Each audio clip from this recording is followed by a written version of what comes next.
ಪರಿಚಯ. ದಾರಾ ಬೇಂದ್ರೆಯವರ ಸಮಯ ಕ್ರಿಸ್ತಶಕ 1896ರಿಂದ 1981ರವರೆಗೆ. ದಾರಾ ಬೇಂದ್ರೆ ಎಂಬ ಹೆಸರಿನ ಮೂಲಕ ಖ್ಯಾತರಾದ ದತ್ತಾತ್ರೇಯ ರಾಮಚಂದ್ರ ಬೇಂದ್ರೆ ಕನ್ನಡ ನಾಡು ಕಂಡ ಶ್ರೇಷ್ಠ ಕವಿಗಳಲ್ಲಿ ಒಬ್ಬರು. ಅಂಬಿಕಾತನ ದತ್ತ ಇವರ ಕಾವ್ಯನಾಮ. ಸಾಧನಕೇರಿ ಬೇಂದ್ರೆಯವರ ಕಾವ್ಯಕ್ಕೆ ಪ್ರೇರಣೆ ನೀಡಿ ವಾಸವಾಗಿದ್ದ ಸ್ಥಳ. ಕಲಿತದ್ದು ಮರಾಠಿ ಪರಿಸರದಲ್ಲಾದರೂ ಬೆರೆತದ್ದು ಕನ್ನಡದಲ್ಲಿ.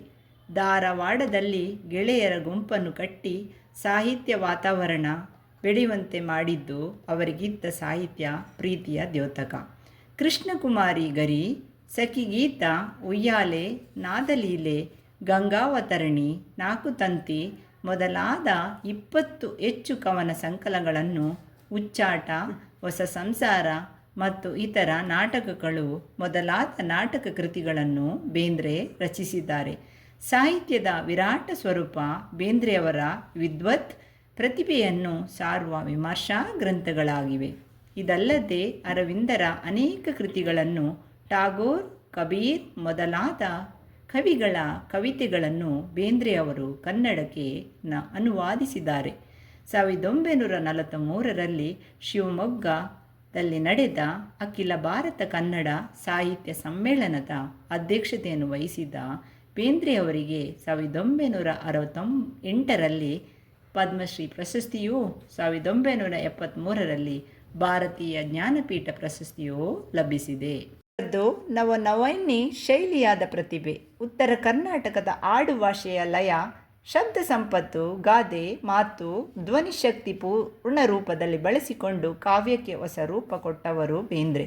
ಜ್ಞಾನಪದ ಲಯ, ಶಬ್ದ ಸಂಪತ್ತು, ಗಾದೆ ಮಾತು, ಧ್ವನಿಶಕ್ತಿ ಪೂರ್ಣ ರೂಪದಲ್ಲಿ ಬಳಸಿಕೊಂಡು ಕಾವ್ಯಕ್ಕೆ ಹೊಸ ರೂಪ ಕೊಟ್ಟವರು ಬೇಂದ್ರೆ.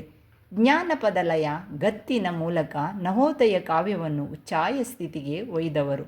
ವ್ಯಕ್ತಿಯ ಬದುಕಿನ, ಸಂಸಾರದ, ನಿಸರ್ಗದ, ಮನುಷ್ಯನೊಬ್ಬನ ಬದುಕಿನಲ್ಲಿ ದೊರೆಯಬಹುದಾದ ಭಾವ ಸಂಕೀರ್ಣಗಳನ್ನೆಲ್ಲ ಅನನ್ಯ ರೀತಿಯಲ್ಲಿ ಬೇಂದ್ರೆ ಕಟ್ಟಿಕೊಟ್ಟಿದ್ದಾರೆ. ಶಬ್ದಾರ್ಥ: ಮೂಡಲ ಪೂರ್ವ, ತಮ ಕತ್ತಲು, ಮಿಗಿಲು ಅಧಿಕ, ಹೆದೆ ಬಿಲ್ಲಿನ ಹಗ್ಗ, ಮಾರ ಮನ್ಮಥ ಕಾಮ, ನಿಶೆ ಕತ್ತಲು, ಉಷೆ ಮುಂಜಾವು, ಬಗೆ ರೀತಿ, ತುಂಬಿ ದುಂಬಿ, ಪೂರ್ಣವಾದ ಸೆಳವು, ರಭಸ, ಹೊಗರು, ಪ್ರಕಾಶ, ಕಾಂತಿ.